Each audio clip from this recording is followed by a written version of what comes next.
aqueles que são portadores de sentimentos de homossexualidade ou bissexualidade são dignos do nosso maior respeito.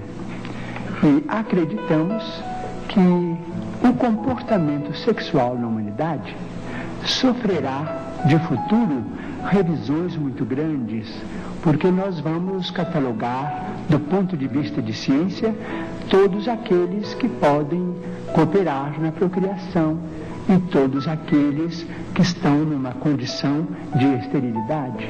A criatura humana não é só chamada à fecundidade física, mas também à fecundidade espiritual. Quando geramos filhos através da sexualidade dita normal, somos chamados também à fecundidade espiritual, transmitindo aos nossos filhos os valores do espírito de que sejamos portadores. Não nos referimos aqui aos problemas do desequilíbrio, nem aos problemas da chamada viciação nas relações humanas. Estamos nos referindo a condições da personalidade humana reencarnada, vamos dizer, muitas vezes portadora de conflitos que dizem respeito, seja a sua condição de alma em prova ou a sua condição de criatura em tarefa específica. De modo que o assunto merecerá muito estudo.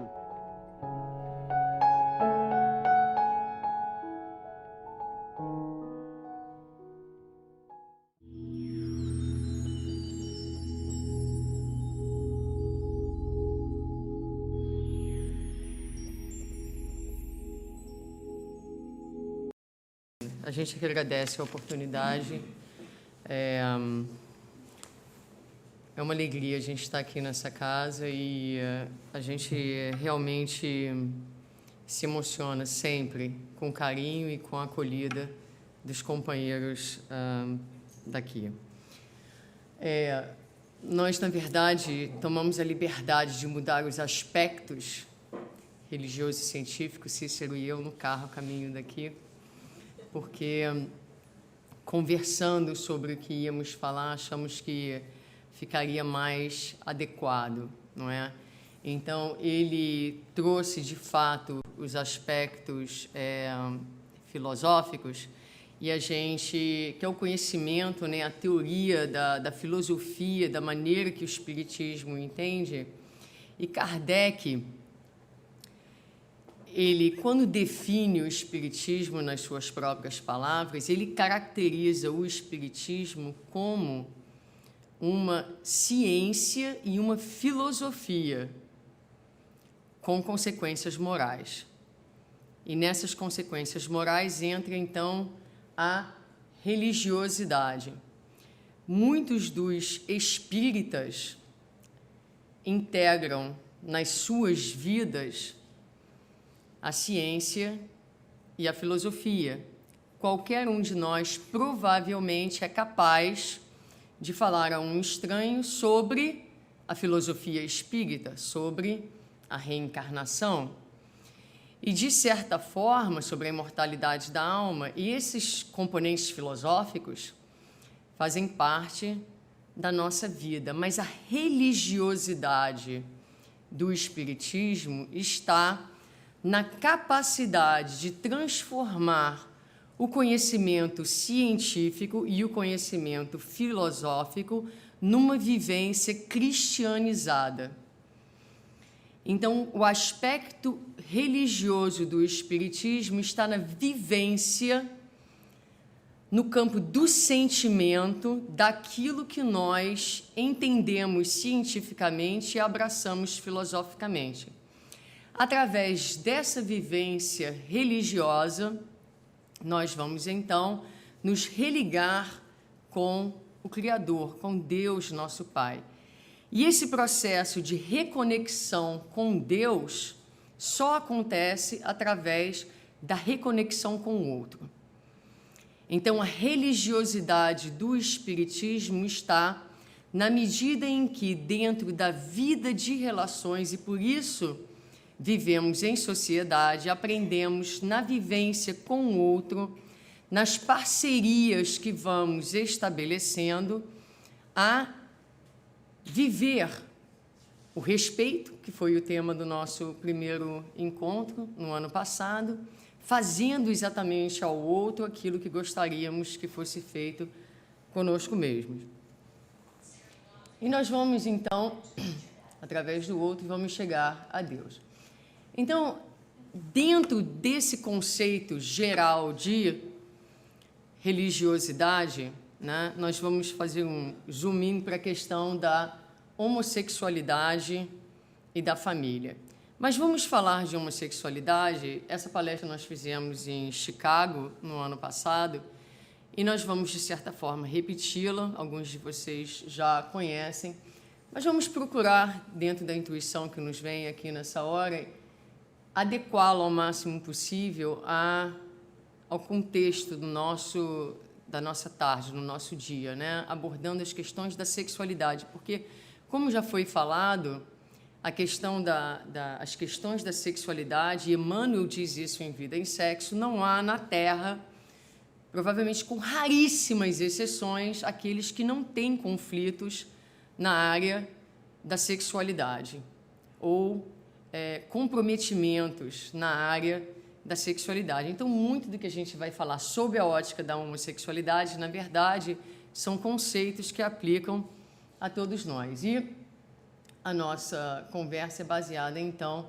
nesses 3 livros: o Vida e Sexo, que o Cícero já citou, o livro Além do Rosa e do Azul, da qual a história que ele contou sai desse livro, do rapaz no atendimento fraterno, sai do livro Além do Rosa e do Azul, e o livro do nosso companheiro André Moreira, Homossexualidade sob a Ótica do Espírito Imortal, que é um dos melhores livros dentro do tópico atuais.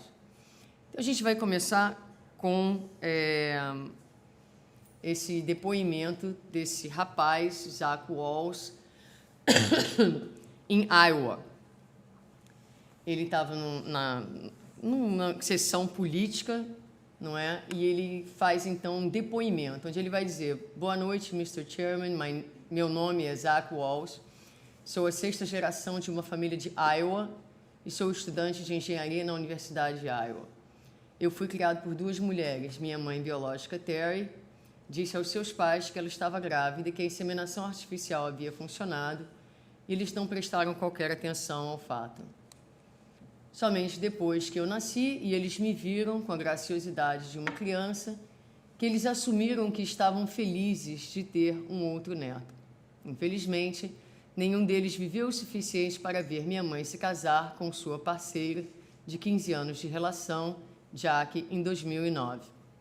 Minha irmã mais nova e única irmã nasceu em 1994. Nós somos irmãos por parte de mãe e temos o mesmo doador, o que é legal para mim. O que eu quero dizer é que minha família não é diferente de nenhuma outra família de Iowa. Nós vamos à igreja juntos, jantamos juntos e passamos férias juntos. E a gente também tem momentos difíceis. A gente briga, sabe? Minha mãe Terry foi diagnosticada com esclerose múltipla em 2000. É uma doença terrível que a pôs em uma cadeira de rodas. Nós temos nossas lutas. Mas você sabe, nós somos Iowans. Nós lutamos nossas próprias batalhas. Tudo que nós esperamos é um tratamento igual e justo de nosso governo. Como estudante da Universidade de Iowa, a questão de casamento entre pessoas do mesmo sexo sempre acontece e a pergunta: os gays podem criar filhos? Sempre surge. A maior parte das vezes, as pessoas ficam em silêncio porque ninguém sabe a resposta. Aí eu levanto a minha mão e digo: eu fui criado por um casal gay, estou muito bem. Minha nota no ACT Teste cai em 99%. Eu sou um escoteiro da categoria Eagle. Eu sou dono do meu próprio negócio. Se eu fosse seu filho, Mr. Chairman, acho que você estaria orgulhoso de mim. Eu realmente não sou diferente de nenhuma de suas crianças. Minha família não é diferente da sua. Afinal de contas, o senso de valor de sua família não vem do Estado dizer: parabéns, você está casado. Não. O senso de família vem do compromisso que estabelecemos uns com os outros, do compromisso de trabalhar juntos os dias difíceis para aproveitarmos os dias felizes. O senso de família vem do amor que nos une. Isto é o que faz uma família. O que vocês estão votando hoje não é para nos mudar, não é para mudar as nossas famílias, mas sim como a lei nos vê e como a lei nos trata.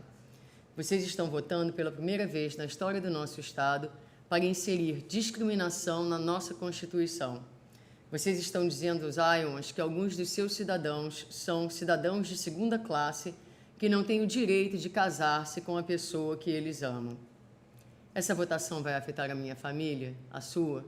Nas próximas 2 horas, eu tenho certeza, nós vamos escutar o quão danoso é para uma criança ser criado por um casal gay.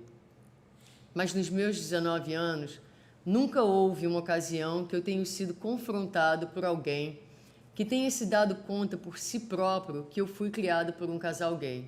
E você sabe por quê? Porque a orientação sexual das minhas mães não afeta em nada o meu caráter. Obrigado. Em um outro momento, ele diria: quando eu tinha 12 anos, eu estava assistindo a Convenção Política de 2004. Eu me lembro dos políticos falando sobre a necessidade de proteger o casamento contra famílias como a minha. Acreditar que casamento seja entre um homem e uma mulher não é uma posição radical. Para muitas pessoas, é uma questão de fé. Nós respeitamos isso. Assistindo a convenção, no entanto, eu me senti confuso e frustrado. Por que os políticos pensam que minha família não é uma família real? O governador Y diz que ele é contra casamento entre pessoas do mesmo sexo, porque todas as crianças merecem uma mãe e um pai. Eu penso que toda criança merece uma família tão amorosa e comprometida como a minha. Muito bem. Então, está no YouTube, para quem quiser assistir em inglês, vale a pena assistir o Zach Wahls falando. Então, a pergunta que a gente se faz é se o casamento gay, se as relações homossexuais, não é?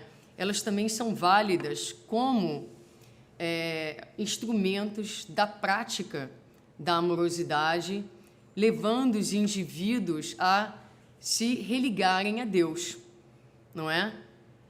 É válido ou não é válido? É um dos caminhos ou não é um dos caminhos? Então, a gente revendo alguns conceitos básicos, a gente se lembra que no Espiritismo a gente aprende que nós somos espíritos imortais. E parece óbvio, mas não é tão óbvio, porque, em verdade, apesar de nós sabermos isso filosoficamente e quase que cientificamente, a nossa vivência diária não reflete necessariamente essa crença. Muitos dos nossos comportamentos e das nossas ações são ações de pessoas que vivem como espíritos mortais e não imortais. Pessoas que dão ainda mais valor às coisas do mundo do que às coisas do próprio espírito. E os espíritos, como já foi falado, Luiz trouxe isso, não é? Os espíritos não têm sexo como a gente entende. É o que dizem os espíritos a Kardec. Então, a pergunta é, como é que a gente entende sexo? Sexo e sexualidade, na nossa cabeça, estão ligados à condição biológica do homem e da mulher e à questão da procriação. Mas os espíritos dizem que os espíritos não têm sexo, como a gente entende. Então, é uma outra sexualidade, mas não da maneira como a gente entende, ou seja, não ligada à questão do gênero.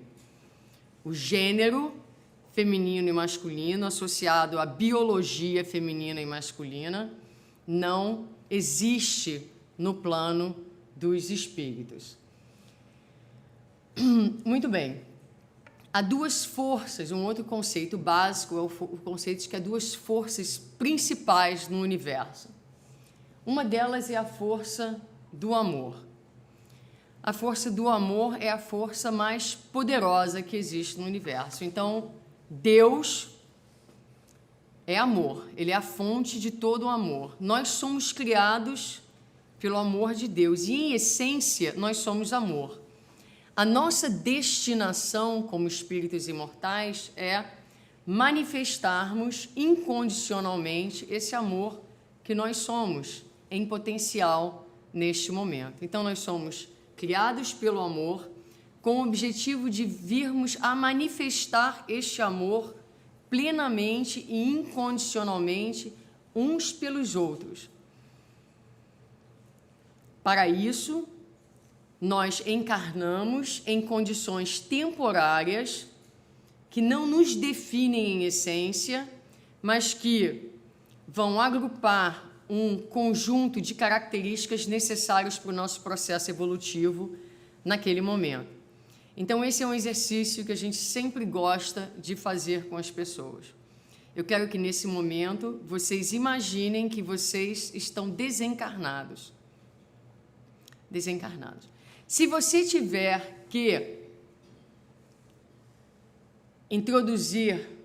se introduzir para alguém, não é? Se você está encarnado e eu pergunto a você, quem você é? Você começa dizendo, meu nome é Guto, eu moro em Fort Myers, eu sou um homem, eu sou um carteiro. Não é? E quando você desencarnou? Aí quem é você? Tem outra profissão no plano espiritual que define a sua essência? Você é homem, você é mulher, não tem mais corpo. Defunto. É o defunto Guto. Né? Mas defunto não fala, não pensa, então não é defunto. Né? O que sobra de você fora do seu corpo? Quem é você? Isso é um exercício interessante da gente pensar, porque o meu nome não sou eu. Porque quantos nomes eu já tive? Já me chamei Carlos, José, Maria, Amélia. Hoje estou Suzana, né? Já fui, sei lá, tive outras 1000 profissões. Então, quem sou eu? Então, é importante que quando a gente olhe uns para os outros, a gente veja além dessa roupa, além desse momento. O momento que eu estou não define quem eu sou. Essa é uma distinção importante para a gente fazer quando a gente aborda também a questão da sexualidade, para que a gente tenha uma visão mais ampla do ser. Muito bem, então nós vamos passando por essas situações, por essas posições, e também de feminilidade, de masculinidade, de mãe, de pai, de filho, de irmão, de primo, de amigo, para que no final do dia ou no final da existência a gente venha a nos amar uns aos outros como irmãos, filhos de Deus. Então, esse é o objetivo. Nós somos criados para esse objetivo. Tudo na vida é feito para que nós atinjamos esse objetivo, de aprendermos a amarmos uns aos outros, independente de qualquer circunstância transitória, em essência, como irmãos. E para isso, então, Deus vai nos dar, vai nos facultar uma gama de experiências e de possibilidades com esse objetivo. E eu estou enfatizando muito isso porque esse é o componente principal do que eu vou falar hoje.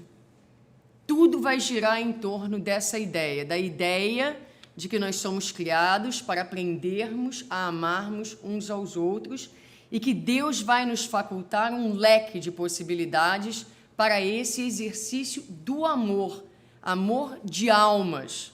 Porque no final do dia, no final da existência, no final do processo evolutivo, só isso que sobra. Sobra essência, não é? E a outra grande força que existe no universo é a força da energia sexual. Também foi falado aqui que é uma energia de ação. A energia sexual é uma energia de criação. Então, é essa energia que nós temos, é essa energia que Deus é, essa energia também. Então, Deus, com a energia sexual, a energia da criação, num termo mais amplo, ele cria. Ele ama e ele cria. E nós também criamos. Nós criamos amizades, nós criamos relações, nós criamos quando estamos trabalhando, nós criamos quando estamos namorando, não é? Então, em todo momento em que nós estamos criando, é a energia sexual que está sendo movimentada dentro de nós. A ideia da reencarnação é uma ideia mais fácil da gente entender. Para que nós possamos chegar a essa plenitude, onde a gente aprende a amar as pessoas em essência, nos é dado, então, a possibilidade de múltiplas experiências em cada uma delas, vamos nascer dentro do contexto que precisamos para irmos desenvolvendo essa potencialidade. Agora nós vamos falar de uma coisa referenciada por Jorge Andréa e por Emmanuel, chamado bissexualidade psíquica. Bissexualidade psíquica não se refere a gente fala da homossexualidade, da heterossexualidade, da bissexualidade, da pessoa que tem atração sexual pelos dois gêneros. Não é disso que eu estou falando. Bissexualidade psíquica é definido por Emmanuel da seguinte forma: a vida espiritual pura e simples se rege por afinidades eletivas essenciais. No entanto, através de milênios e milênios, o espírito passa por fileira imensa de reencarnações, ora em posição feminina, ora em condições de masculinidade, o que sedimenta o fenômeno da bissexualidade, mais ou menos pronunciado em quase todas as criaturas. Então, o que isso quer dizer? Que todos nós temos em nós o feminino e o masculino, as forças femininas e as forças masculinas. Dentro da própria heterossexualidade, há mulheres, todas heterossexuais, mais femininas, e há mulheres que têm uma carga do que é considerado as energias mais masculinas, que estão dirigindo grandes empresas, por exemplo, não é? Há homens que são brutamontes e há homens que são de uma extrema sensibilidade, sem que isso determine a atração sexual das pessoas. Então, é dessa bissexualidade que a gente está falando, desse componente psíquico masculino e feminino que todos nós trazemos dentro de nós. E por que isso é importante? Porque quando nós somos inicialmente criados, nós somos criados mais nos extremos dessa balança entre o que na filosofia oriental é considerado o yin e o yang, né? Que são as forças opostas, que não são forças opostas, são forças complementares. Então, no início da nossa criação, nós vamos tender mais para uma força ou para outra força, baseado nas nossas experiências iniciais. Na medida em que vamos evoluindo, o que acontece? A gente vai caminhando na direção da zona central. Onde o que vai acontecendo? Essas forças elas vão sendo desenvolvidas na sua plenitude e vão sendo integradas. Então, Jesus é um exemplo disso. Ele nasceu na condição biológica de homem, porque se ele fosse mulher, ele não podia falar em praça pública na época.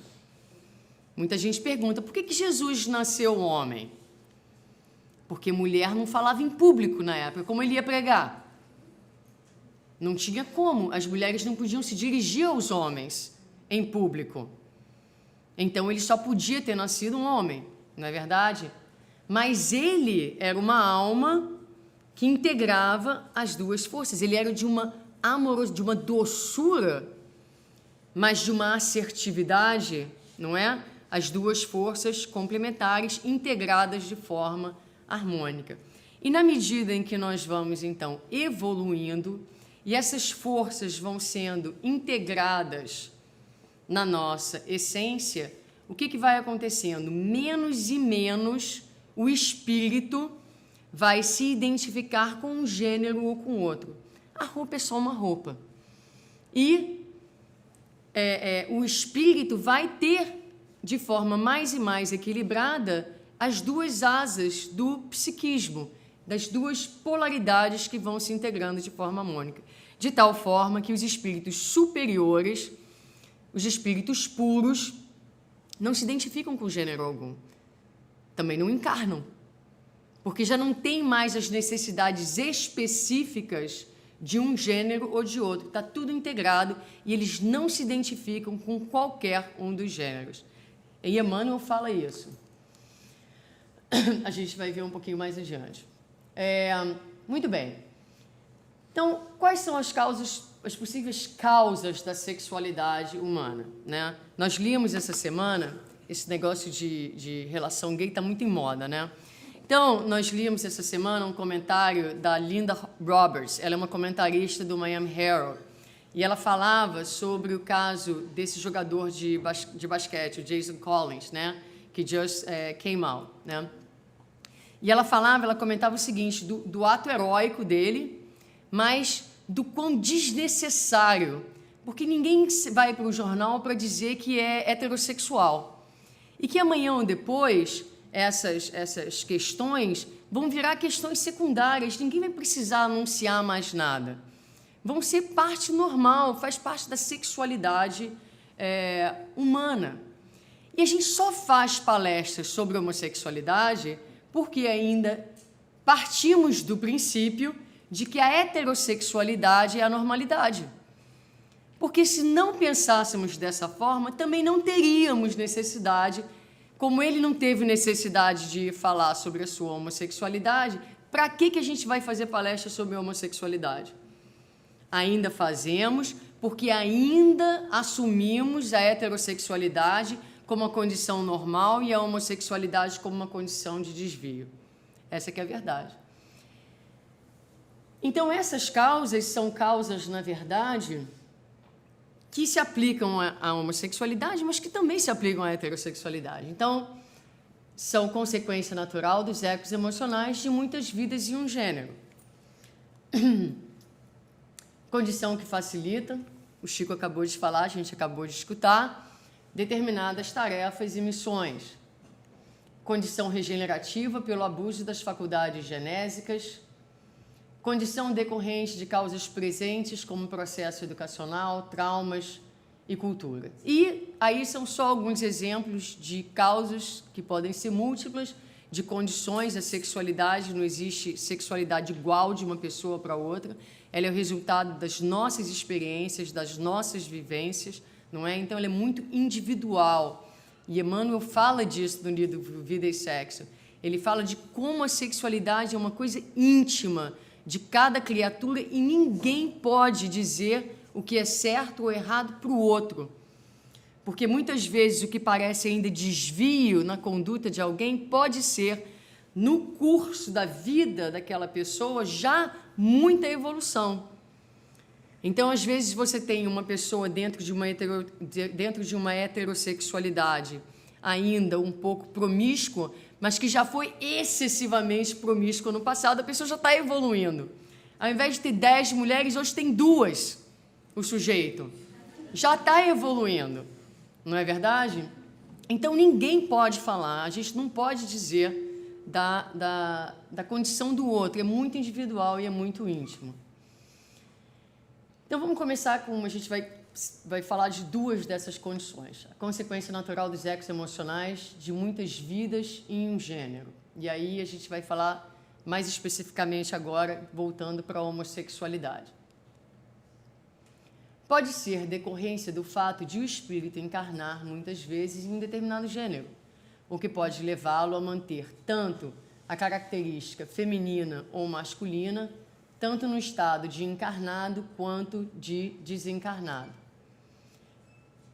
E é somente em um determinado nível de progresso e desmaterialização que a influência da matéria é completamente eliminada junto com a ideia de gênero.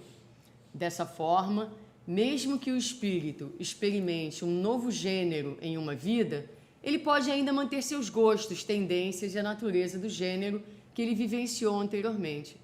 Isso foi dito por Allan Kardec, em 1861. Isso é um espetáculo, não é? Quando nós fizemos essa palestra no nosso centro, havia uma adolescente sentada na plateia, junto do pai dela. Ela virou para o pai dela e falou assim, como não mataram Kardec na época? Porque hoje em dia ele podia ser morto, não é? Imagina em 1800 a bravura desse homem, não é verdade? E então aqui a ideia de que os espíritos superiores eles não se identificam mais com qualquer gênero, tem a ver com a desmaterialização, não é? E o fato de que muitas vezes é só um processo, o espírito passou muitos anos num determinado gênero, ele muda de gênero, mas continua com as mesmas tendências, os mesmos gostos e a mesma atração pelas pessoas do mesmo gênero. A condição mais conhecida e mais falada dentro do espiritismo é a condição regenerativa, pelo abuso das faculdades genéticas. Vale a pena a gente falar dela, porque nós falamos no início, e já foi falado várias vezes, né? Se nós olharmos para a condição da sexualidade na nossa sociedade de hoje, a gente vê que a gente vai ter muito problema na área da sexualidade aí por muitos anos por vir. E a gente não está falando dos homossexuais, a gente está falando dos homossexuais, dos heterossexuais, dos bissexuais, dos assexuais, transexuais, de todo mundo. De todo mundo. Basta ver as pesquisas em torno do divórcio, as pesquisas em torno da infidelidade. Então, os problemas na área da emotividade e da sexualidade vão continuar por muito tempo com a gente. Naturalmente, os homossexuais estão dentro desse quadro evolutivo da Terra e, muitas vezes, realmente as condições de inversão acontecem devido a necessidades daquele espírito experimentar situações agora no sexo oposto, sexo que ele violentou ou qualquer que tenha sido a questão. E esses espíritos, então, eles vão passar nessa condição agora de minoria dentro da homossexualidade por desafios muito grandes. Então, ele vai entrar numa encarnação em um gênero que ele precisa aprender a valorizar. Ele vai ter o desafio de ser uma minoria, de viver em sociedades onde a homossexualidade é vista como... Obrigada, querido. Onde a homossexualidade é vista como doença. E muitas vezes, digamos aqui, na sociedade americana, de forma geral, não é vista como doença, mas as pessoas ainda têm um nível de preconceito muito grande dentro delas. Mesmo aquelas... Olha, se a gente tem preconceitos com a sexualidade... A nossa dificuldade com a sexualidade em termos gerais é muito grande. Agora a gente tem então, com as crianças pequenas, 3 e 4 anos, eles vão começar a falar sobre sexualidade. Então você tem, como o Alberto Almeida falava, você tem que ensinar para eles o nome dos órgãos genitais. E no Brasil a gente tem uma coleção de apelidos para vagina, por exemplo. É tanto nome, mas é tanto nome, não é? Então, eu tinha com a minha companheira essa discussão, como é que a gente vai fazer, como é que a gente vai falar, como é que a gente chama. Ela falou bem, chama o que tem que chamar? Vai botar outro nome? Não é? Mas isso mostra um nível de desconforto, de preconceito que nós temos com a sexualidade, ponto final. Ponto final. Porque trazemos um ranço de culpa, de pecado, de sujo, né? do catolicismo, das vivências religiosas, e está dentro da gente. Então, as pessoas falam, não, eu sou amigo do LGBT, né? Eu sou amigo dos gays, eu tenho muito amigo gay, não sei o quê, até o dia que se casa, tem um filho e a criança mostra uma tendência homossexual. Aí a pessoa entra num desconforto enorme. Sabe qual é o primeiro raciocínio? O que eu fiz de errado educando essa criança? Onde foi que eu errei? E tantas vezes as pessoas vêm falar comigo, eu tenho meus filhos homossexuais, eu não sei o que eu fiz de errado. Não fez nada, minha filha. Não fez nada. Está aí a chance de fazer certo agora. Não é você, não tem nada a ver com a sua educação, é o espírito, está trazendo. Mas a associação, se ele for gay, não é? Talvez ele seja uma pessoa que vai viver no pecado, não é? A pessoa tem naturalmente os medos da não aceitação. Então, é uma questão complexa, mas as pessoas têm muita dificuldade, mesmo aqueles que aceitam. E para o homossexual, então, viver dentro dessa sociedade, não é? Nós temos um amigo muito querido que nasceu dentro de uma família espírita. E os pais sempre trataram como uma doença, queriam que fosse tomar passe. Né? Os centros espíritas funcionam muitas vezes igual às igrejas, vai tomar passe, vai fazer um despacho para ver se sai o espírito obsessor, não é? E a pessoa se cura dessa doença. Então, a gente cresce numa sociedade onde as pessoas ainda veem e sentem dessa maneira. E o grande desafio da sociedade é a questão da autoaceitação, né? Todos nós temos dificuldade. Então, nós... Eu ia falar uma outra coisa, mas depois eu volto. A questão da autoaceitação. Então, todos nós lutamos com essa questão. Não é à toa que a gente está sempre buscando o reconhecimento dos outros, que os outros gostem da gente, que os outros acham que o que a gente faz é bom, porque a gente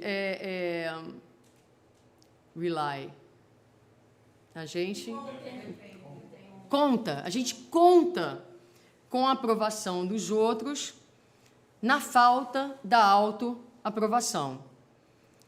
Então, quando você vive numa sociedade que não te aceita e que te trata como se existisse alguma coisa essencialmente errada com você, se torna muito mais difícil, muito mais doloroso para o indivíduo. Nessa hora, os pais que vêm conversar com a gente falam, mas onde foi que eu errei? Você não errou, mas está aí a sua chance de acertar. Porque agora é preciso que você ame essa pessoa e mostre para ela que não existe nada de errado com ela. Para que ela tenha, então, a base de sustento e de amor para ter uma vida altruísta. Então, muitos homossexuais, o que acontece? Já são pessoas com, muitas vezes, como todos nós, uma fragilidade muito grande na área da autoestima, porque às vezes o menino tem aquele traço de feminilidade e ele já cresce uma existência inteira passando por bullying, passando pelo pai que fala, ô garoto, age como homens, que é coisa de mulher, não sei o que e tal. Então, isso tem repercussões seríssimas dentro da alma daquela pessoa, que vai nascer vai crescer se desgostando profundamente. Então, quando ele chega na idade adulta, o que acontece? Parte, muitas vezes, para uma sexualidade promíscua. Porque não tem a base de amor, não tem a referência, é tão carente de reconhecimento e de afeto que vai ser lançado na promiscuidade, buscando o quê?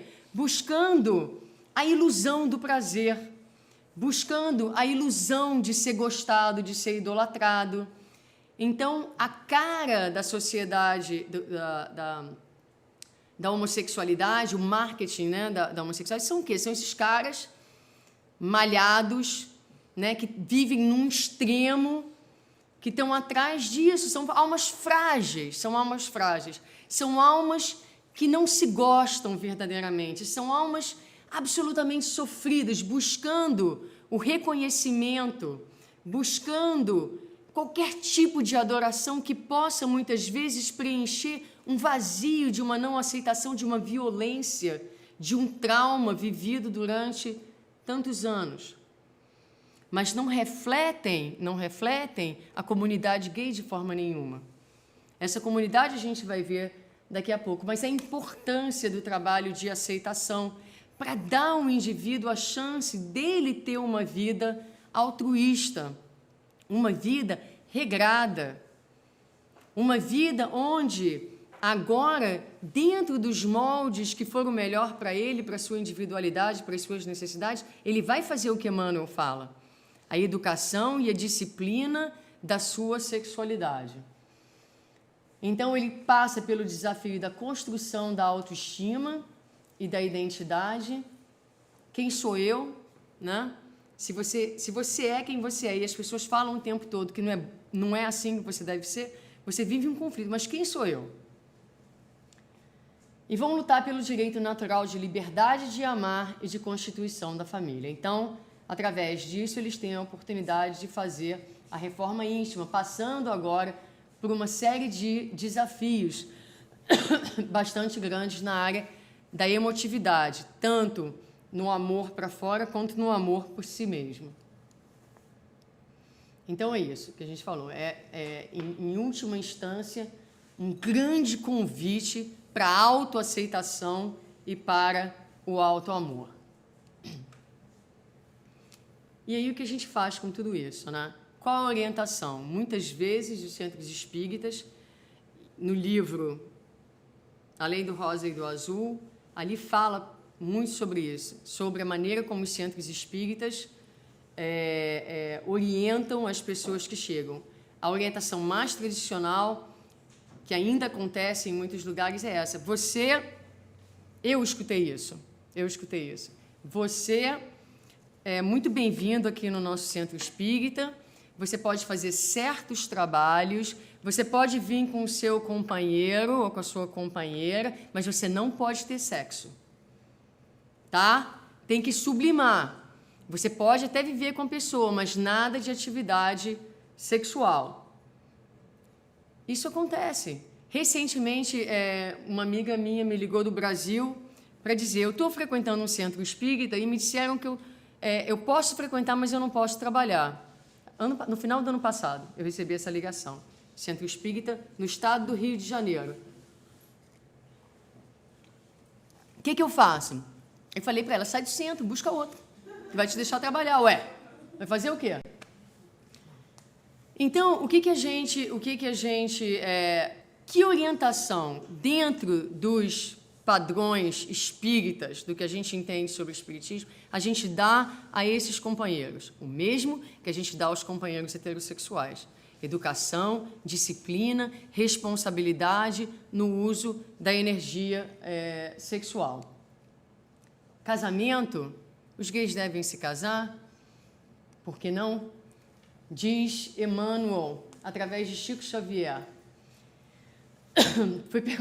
Foi perguntado a ele, é permitido que duas pessoas do mesmo sexo vivam debaixo do mesmo teto como marido e mulher? E ele responde, em resposta a essa questão, o codificador da doutrina espírita adicionou a questão 695 do Livro dos Espíritos, que diz, o casamento, isto é, a união permanente de dois seres, é contrária à lei da natureza, é um progresso alcançado pela raça humana. Nossos amigos encarnados no plano físico, com a tarefa de manter e cuidar da doutrina, são capazes de estudar e chegar a conclusões sobre o texto acima. Então, ele cita exatamente essa questão, dizendo que o casamento é um progresso alcançado pela raça humana. Porque no casamento, os seres vão ter a possibilidade de trabalhar através da monogamia, de relações monogâmicas, o amor, que é, no final do dia, como nós falamos, o objetivo das nossas existências, é aprendermos a amar uns aos outros. Então, todas as relações são instrumentos de aprendizagem do amor. Então, dá ao casal homossexual a possibilidade deles casarem, porque casar não é fácil. Casar não é fácil. A coisa mais difícil, casar é fácil. Ficar casado é difícil. Casar, nossa senhora, ninguém casa torto e direito. Mas ficar casado, vocês conseguem pensar numa coisa mais difícil, numa relação mais difícil do que ficar casado? É um dos instrumentos mais... Não vou dizer André e Marcelo, com 2 anos de casado, mas espera chegar a 15, não é? Então, eles estão em lua de mel ainda, ficam olhando um para o outro aí, trocando, né? Mas, enfim,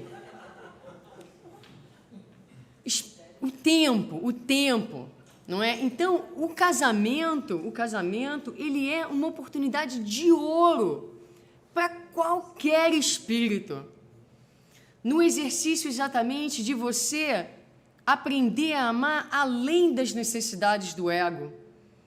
Quando você já não está mais tão bonito, quando você já ganhou peso, quando você acorda de mau humor, quando o outro fica doente, quando as atrações aparecem e você tem que negociar aquilo porque aparecem.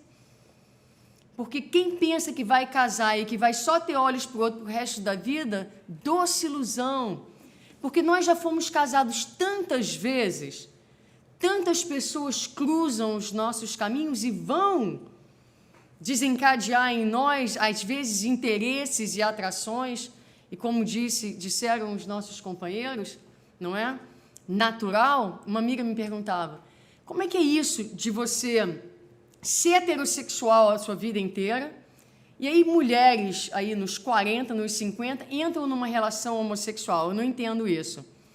A pessoa, ela é heterossexual, de uma forma geral, a atração dela é uma atração dentro da heterossexualidade, mas aí passa um espírito com quem ela teve uma vivência afetiva muito forte no passado, numa vestimenta agora feminina, e de repente, porque o amor é de alma para alma, é só uma veste que mudou, aí surge aquela atração, a pessoa não entende, mas eu sou heterossexual, como eu estou sentindo isso por essa mulher? Porque não é a mulher ou o homem, é o espírito, com quem você tem uma história de vida, com quem você tem uma afinidade, e assim se explicam muitas vezes essas atrações que acontecem, e a gente vê muito isso, muitos companheiros que vão experimentar relações homossexuais, não é que as pessoas são homossexuais no sentido de que aquilo caracterizou a vida delas em termos de atração, mas elas têm aquele sentimento. Então, como a gente falava, eu não consigo pensar num instrumento melhor de aprendizado da amorosidade, indo além dos desejos do ego, do que o casamento. Se esses espíritos estão na condição da homossexualidade por uma questão de abuso das energias sexuais, gente, casar é o melhor remédio para eles.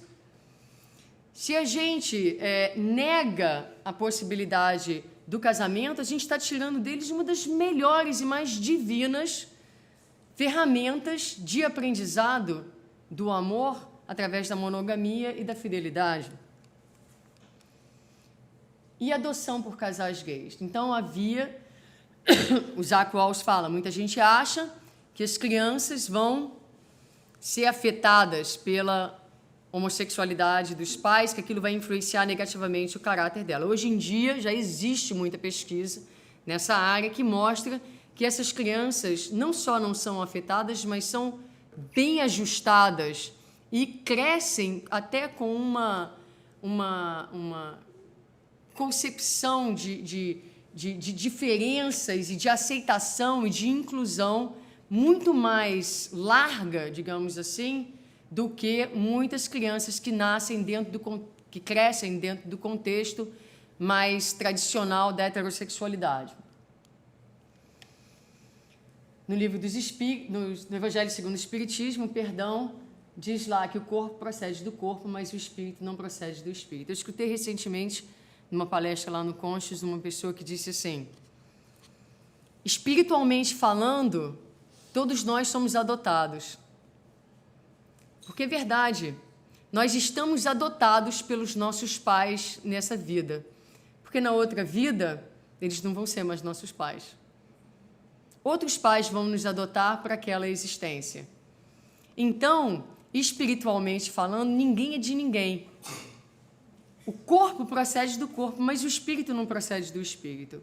Quando nós, então, temos um casal gay que se dispõe a adotar um filho, é alguém que, ou um casal heterossexual, adoção de uma forma geral, é alguém que vai além da matéria e fala, eu quero ser partícipe da educação e da história deste espírito. Então, a gente abre espaço na nossa vida para compartilhar. Na nossa experiência, nós estávamos dentro de uma relação muito estável, uma relação onde nós sentíamos que havia tantas coisas boas e nós perguntamos para nós, por que não abrir o espaço para que outras almas se unam e possam se beneficiar desse espaço de amor que foi construído?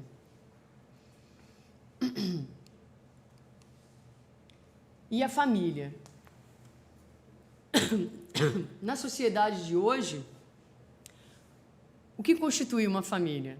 Nós estávamos, final de semana passado, no clube lá de Miami Shores, onde a gente mora, e havia sentado no nosso lado um casal de americanos, desses americanos que são descendentes de ingleses e alemães, brancos, quase transparentes, e com um menininho negro.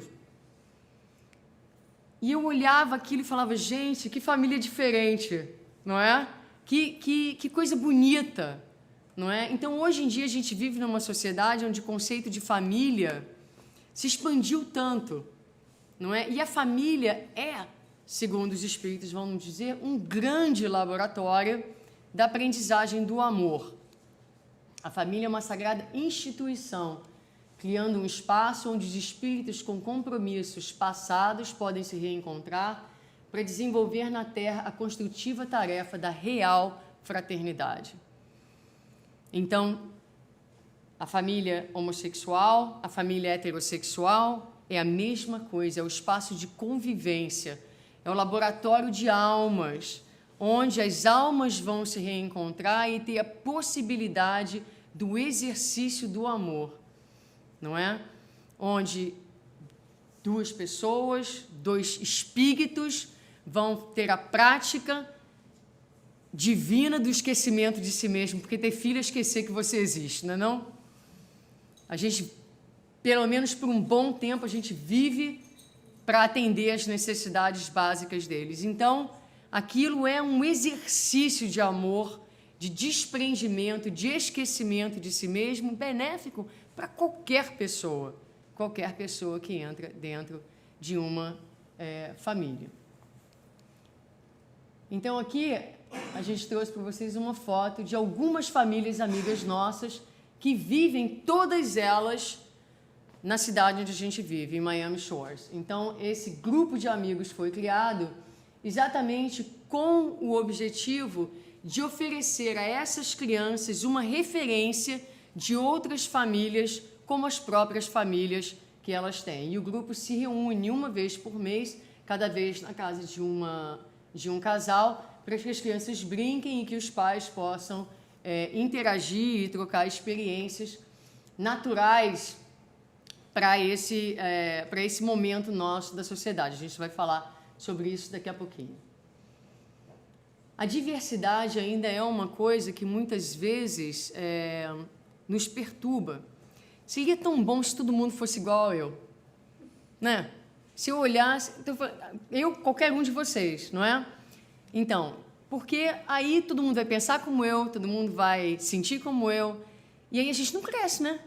Porque se todo mundo fosse igual, onde está a fonte de crescimento? A fonte de crescimento está na diversidade, no diferente. Na vivência do diferente, a gente é chamado à tolerância, ao respeito, não é? Então, essa não é a minha maneira de viver, mas eu respeito. O direito que eu tenho de viver como eu quero, de eu amar quem eu quero, é o direito que o outro tem também. E aí a gente vai praticando determinadas virtudes que são importantes, que só a diversidade oferece. Mas muitas vezes ela nos assusta e parece que nos ameaça.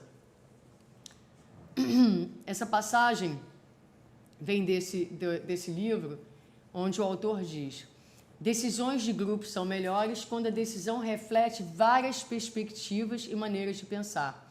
A chave está em pôr junto pessoas com diferentes backgrounds e experiências de vida. O resultado inicial é uma bagunça, mas é um resultado superior ao que se chega em grupos de pessoas que pensam de forma igual, escolhidas com base em larga experiência ou alto QI. Então, você pega um grupo de pessoas que pensam de forma idêntica, pessoas muito inteligentes, e pega um grupo com mentes diversas, e esse grupo, apesar de no início ser um pouco mais caótico, mas os resultados são superiores, porque cada um vai trazer a sua experiência enriquecendo o resultado que está buscando ser alcançado. Um pouquinho em termos de pesquisa, o que as pesquisas mostram é que muitas vezes esses companheiros nas relações gays, eles mostram uma notável força e resiliência. Por quê? Como eu já falei, casar não é fácil, não é? Agora, você está casado numa sociedade que não vai te aceitar necessariamente. Você está casado numa sociedade que, não reconhecendo a sua relação, não te dá determinados direitos. Então, dinheiro é uma questão na vida de qualquer casal. Mas se você está numa relação que não é reconhecida, então, por exemplo, exemplos práticos. Então, se eu trabalho num hospital e o hospital não reconhece a minha parceira e ela trabalha por conta própria, ela tem que pagar o seguro de saúde dela. Ela não tem direito a estar dentro do meu seguro de saúde. Eu não posso fazer a minha declaração de imposto de renda junto como um casal faz, o que traz benefícios financeiros para o casal. Então, há uma série de questões financeiras que o casal não tem direito, uma série de benefícios e coisas como visitação ao hospital, não é? Então, há muitos casos na imprensa, não é? A mulher lá no Jackson Memorial que morreu e a parceira não pôde entrar no UTI nos momentos finais, porque não é considerado família.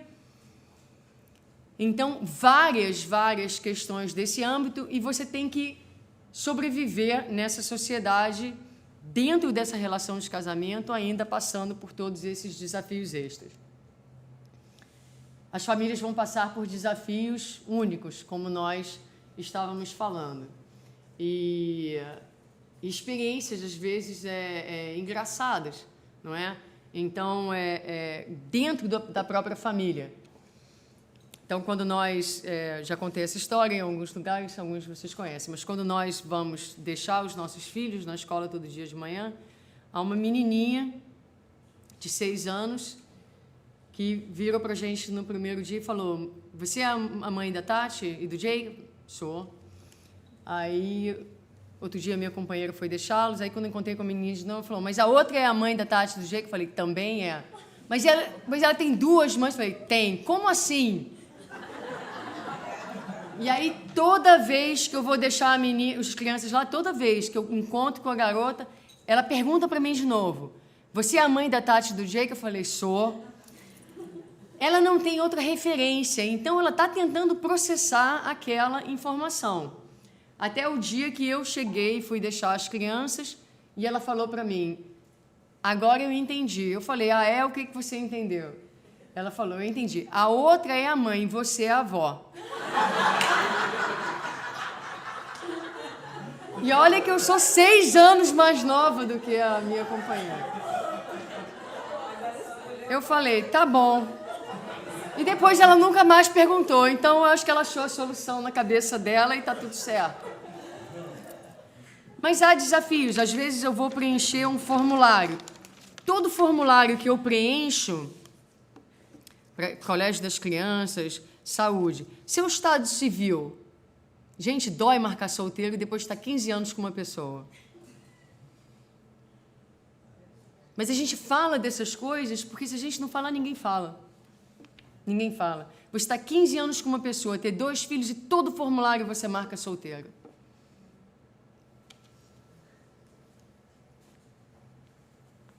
Nem tudo é ruim. A divisão do trabalho nas famílias gays é um pouco mais equilibrada.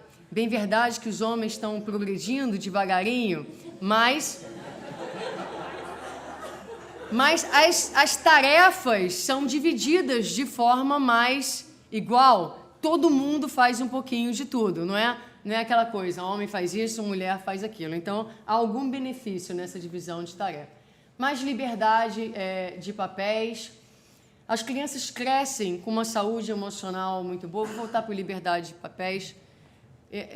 Só se o Luciano me permitir passar de 1 hora. Senão, vou pular. Posso falar mais um pouquinho? Então, na liberdade de papéis. O que é liberdade de papéis? Nós ainda temos, dentro da visão materialista, determinados critérios. Homem faz isso e mulher faz isso. E quando isso não acontece, a gente se sente ameaçado, muitas vezes. A velha questão do preconceito. Então, um exemplo. Minha filha, que é uma boneca... né, é o espírito dela, porque eu não sou boneca e a minha você também não é boneca, mas ela é uma princesa. E ela adora pintar as unhas, está sempre pintando as unhas. Aí o meu menino, toda criança gosta de se pintar, ele quis um dia pintar as unhas. Eu falei assim para ele, Jake, mas isso é coisa de... menino não pinta a unha. Aí a outra, que é psicóloga, do que você está falando?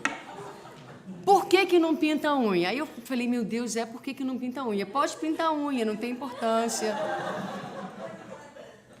E aí depois eu falei para ele assim, meu filho, você pode fazer o que você quiser agora.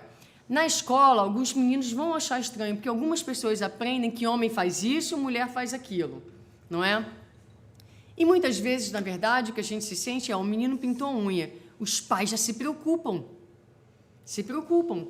Como se pintar a unha fosse fazer do menino, que é, naquele momento, heterossexual, menos heterossexual. Se ele for homossexual, ele é homossexual, pintando a unha ou não.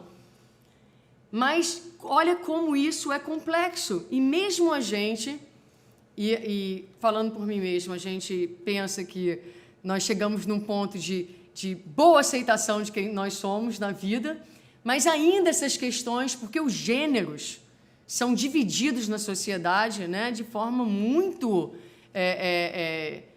determinada, né, muito black and white. Então, hoje ele falava de manhã para mim sobre o que era.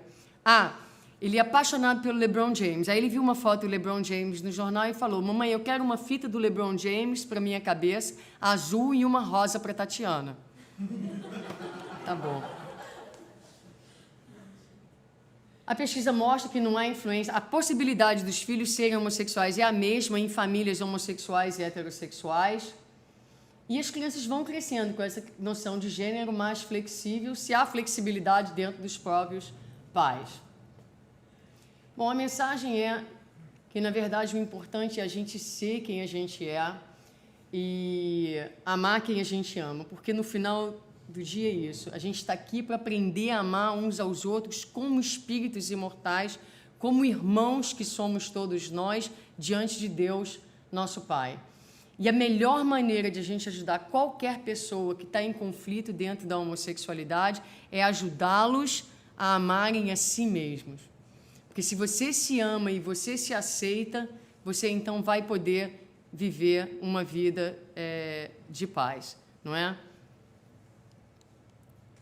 Então, é uma mudança em paradigma e ainda um desafio dentro do próprio centro espírita. Porque uma coisa é a gente falar isso teoricamente, mas e lá no Conscious a gente tem tentado implementar isso. É difícil e a gente tem que respeitar que para o público heterossexual, como a gente quer, como o público homossexual quer que o heterossexual respeite, também é preciso que seja do outro lado, não é? Então, por exemplo, se você tem dentro do seu centro espírita um casal gay que estão sentados, vamos colocar 2 homens, porque as pessoas têm mais dificuldade com os homens do que com as mulheres. Essa é que é a verdade. As mulheres são muito mais aceitadas, inclusive é objeto de fantasia sexual dos homens. Verdade seja dita. O que faz parte dos nossos desequilíbrios, faz parte de uma sexualidade completamente desarmonizada. Essa é que é a verdade. Porque faz parte da poligamia, faz parte da energia sexual para a satisfação pura dos instintos. É uma coisa completamente sexual, sem qualquer afetividade. Então, às vezes, as pessoas falam da heterossexualidade, às vezes você tem um casal ali fiel, numa fidelidade, e você tem heterossexuais dentro de uma promiscuidade enorme. Enorme. Mas é o desafio. Então, você tem um casal de 2 homens sentados, segurando a mão dentro do centro espírita. A pergunta que eu faço é, tem espaço no seu centro espírita para isso? Porque, eu anotei aqui, eu acho que eu gostei mais da palestra do Luiz, a comunhão sexual, quando acontece, é um influxo amoroso, é uma troca psíquica. Eu olho para André e para o Marcelo e tenho inveja. Porque eles juntam a cabecinha um com o outro, seguram a mão. Eu estava sentada ali tentando enxergar o Cícero, não conseguia. Tinha que ficar assim, para cá, para cá, para cá e para cá. Porque eles juntam a cabecinha e eu, agora eu não posso mais enxergar, tem que vir para cá. Quase que eu fiz assim, abri assim. Mas isso é troca psíquica. Isso é alimento da alma. Então, será que o centro espírita dá espaço para que os irmãos, dentro da sua sexualidade, possam ser afetivos uns com os outros sem que as pessoas freak out? E talvez inicialmente elas vão, porque elas também não estão acostumadas. Mas é preciso devagarinho a gente ir fazendo esse exercício de tolerância e de abertura, porque segurar a mão é bom demais. Porque segurar a mão é um prazer, é um carinho. Você manter uma relação por 15 anos, 20 anos, quando socialmente, quando a sua afetividade só pode ser vivida dentro de 4 paredes, é muito complicado, porque o que mantém a relação é exatamente, uma das coisas que mantém a relação é exatamente a possibilidade dessa troca afetiva. No dia a dia, à luz do dia, debaixo do sol que nasce para todo mundo. Não é verdade? César Braga Said diz: a religiosidade que o Espiritismo nos propõe desenvolver não é a do tipo devocional e contemplativa, mas relacional e operativa, isto é, melhorando nossas relações interpessoais, aprendendo a perdoar, a compreender e tolerar, estamos crescendo de dentro para fora, dando de nós mesmos aos que nos cercam. Então, a religiosidade do Espiritismo está aí. Nas relações interpessoais, dar ao casal homossexual a possibilidade de se amarem de uma forma construtiva. E nós, na heterossexualidade, termos a tolerância, o exercício da convivência, da amorosidade, do respeito. Nessa prática, nessa vida de relações, reside a religiosidade espírita. Se nós subimos no palanque espírita para falar de tolerância e respeito, mas não abrimos espaço nas nossas relações para a vivência da tolerância e do respeito, somos espíritas filosóficos e científicos, mas ainda não religiosos. E para a gente terminar, vamos terminar com essa historinha que a gente gosta muito de contar para as crianças à noite, que fala exatamente dessa nova sociedade, com novas famílias, com novos contextos, né? Onde a possibilidade do amor, da prática do amor, vai se ampliando e vai acontecendo. Então, chama o livro da família. Algumas famílias são grandes, algumas famílias são pequenas, algumas famílias são da mesma cor, algumas famílias são de cores diferentes, algumas famílias se parecem, algumas famílias parecem com os seus animaizinhos, não é? Algumas famílias têm uma madrasta e um padrasto, e meio-irmão e meia-irmã. Algumas famílias adotam crianças. Algumas famílias têm 2 mães e 2 pais. Algumas famílias comem as mesmas coisas. Algumas famílias comem coisas diferentes. Algumas famílias gostam de fazer barulho, são barulhentas. Algumas famílias são quietas. Algumas famílias são bagunceiras. Algumas famílias são limpas. Todas as famílias podem ajudar umas às outras a serem fortes.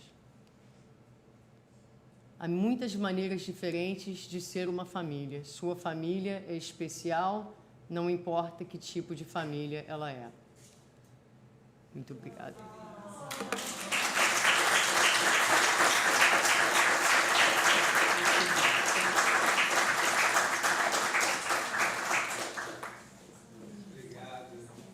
Nada, filho. Eu quero saber quem tem perguntas para a nossa amiga.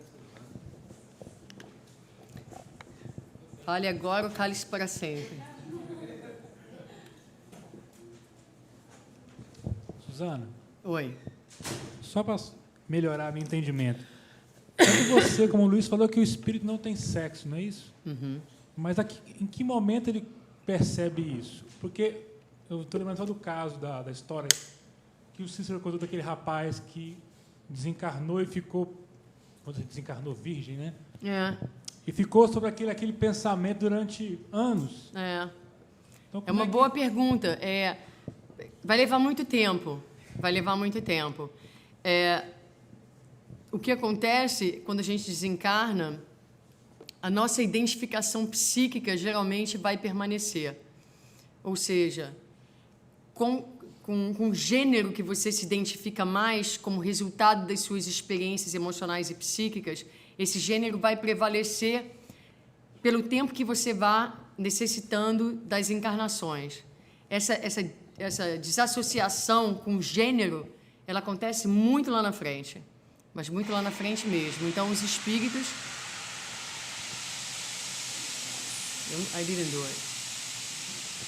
Então, os espíritos... sabe,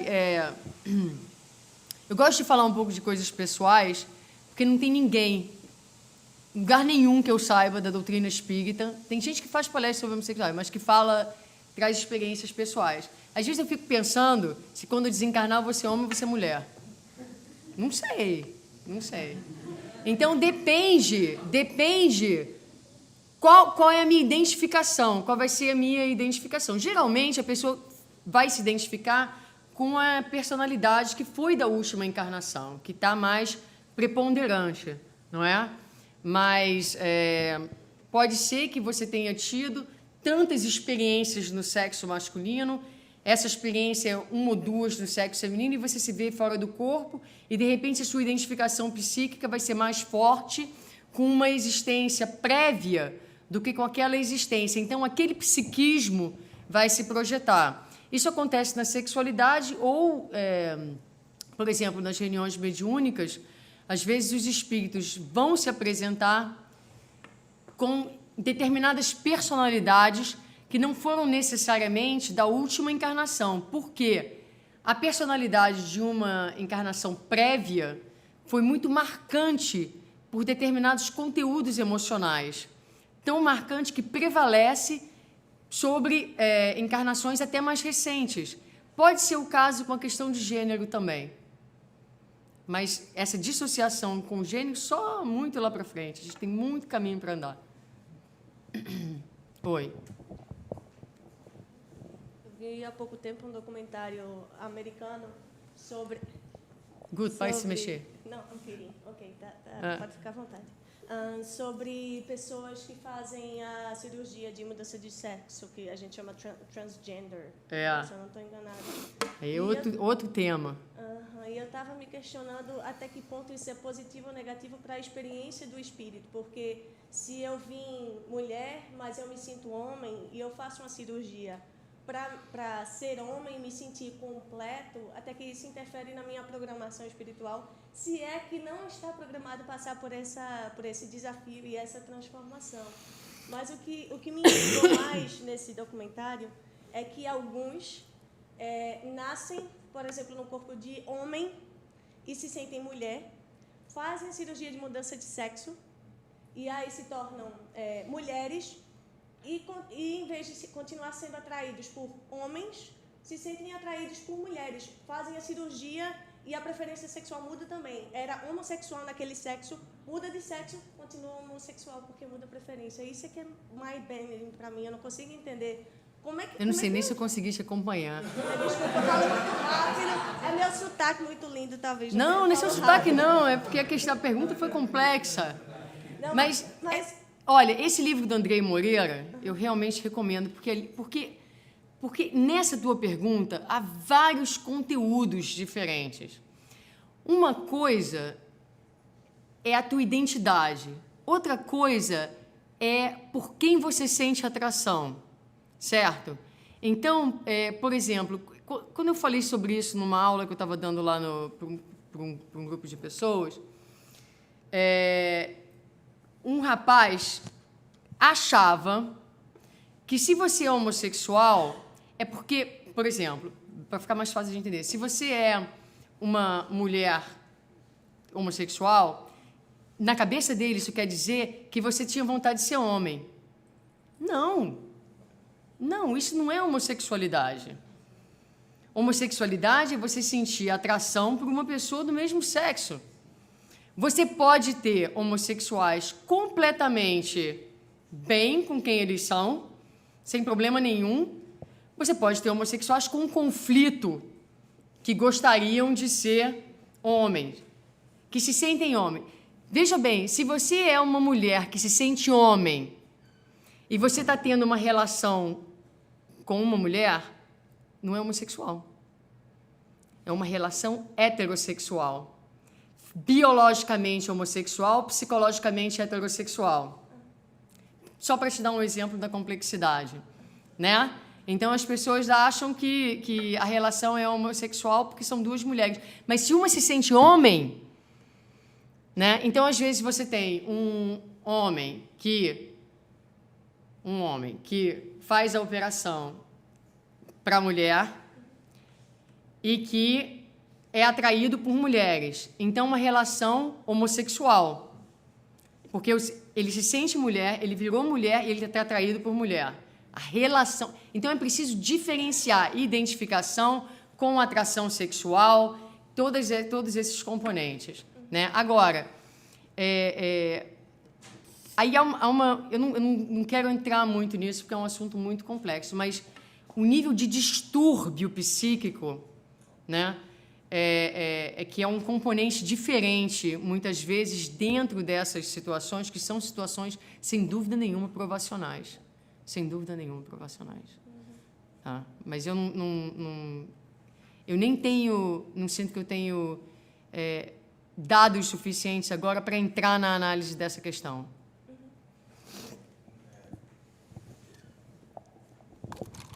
Tentando, talvez, complementar um pouquinho o que você nos trouxe, conversando uma vez com uma pessoa homossexual, que ela, na verdade, ela era um travesti.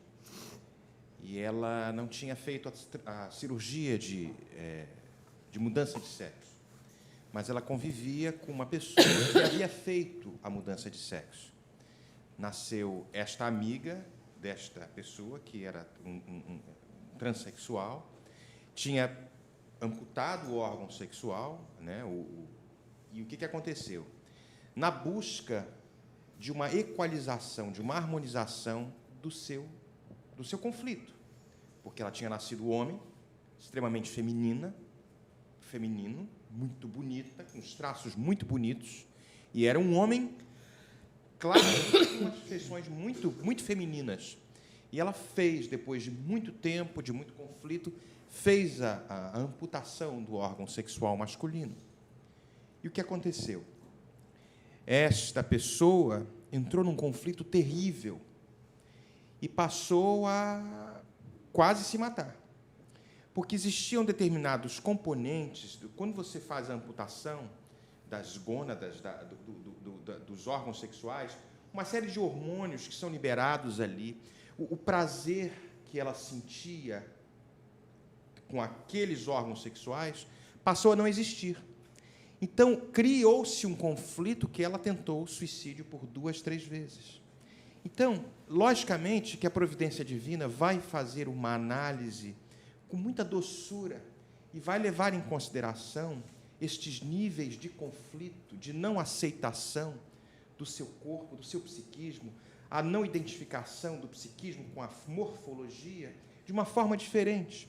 Nós não poderíamos aqui categorizar se a pessoa está, sem dúvida, está talvez modificando a sua morfologia, mas nós não poderíamos fazer nenhum tipo de julgamento se ela vai ser penalizada por ela mesma, porque Deus não penaliza ninguém, nesta situação, quando passar para o mundo espiritual. Então, é muito interessante, não dá para se categorizar aqui, como a Suzana traz, black and white, isso é o que vai acontecer, isso é o que não vai acontecer. Porque nós somos uma variação infinita de experiências. Então, não sei se contribuir ou confundir mais ainda a cabeça. A questão maior é a questão de, por exemplo, ter um filho trazendo uma criatura nessa que vem como um menino, se sente menina, e esse documentário que eu fiz, ele é muito interessante porque mostra, de fato, você tem a sua identidade, homem e mulher, que não necessariamente match com o seu corpo físico e não necessariamente match com a sua preferência sexual. Então, eu ainda não tenho filhos,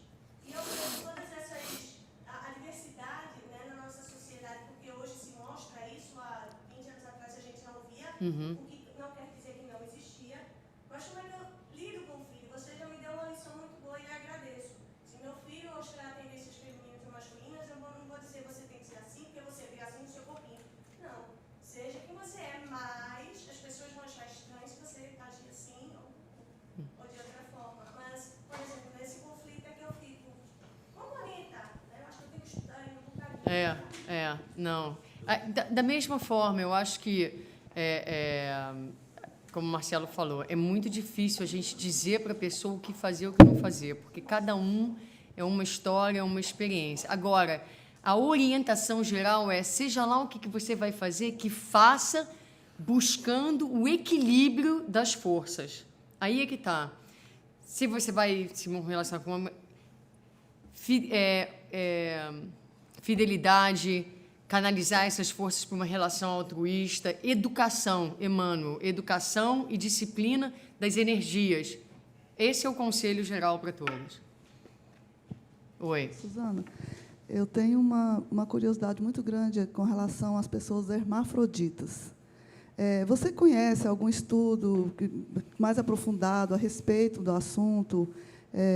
O que realmente, como fazer, o que fazer num caso como esse? Como a pessoa consegue conviver com dois sexos? Se é bom que ela opte por algum e sei lá, se ela traz no psiquismo dela mais o masculino ou o feminino?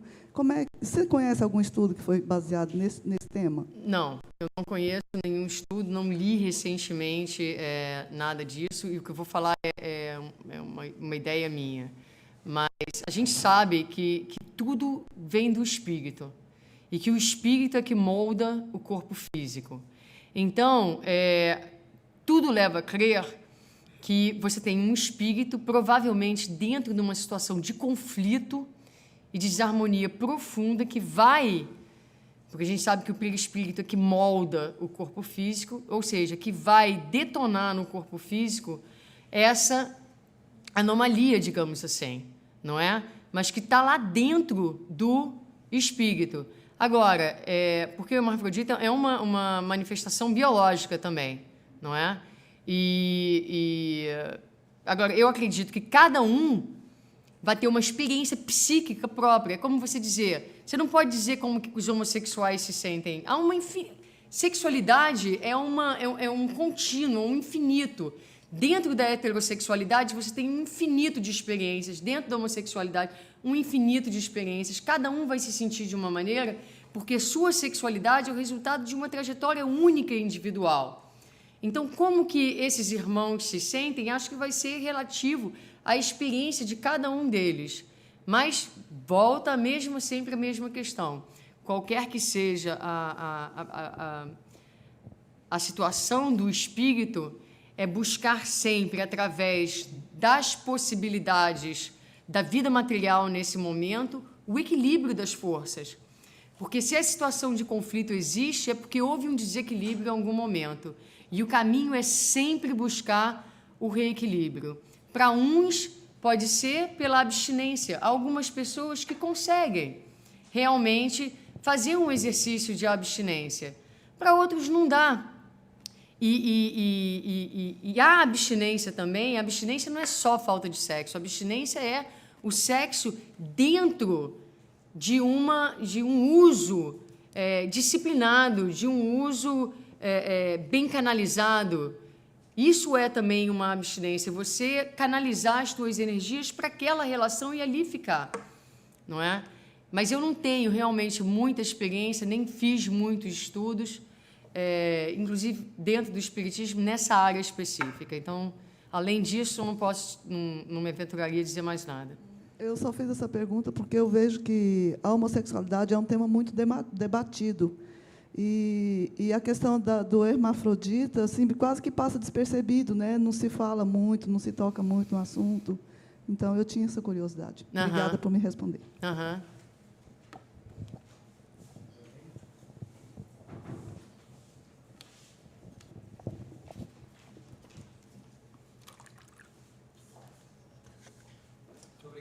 Nada.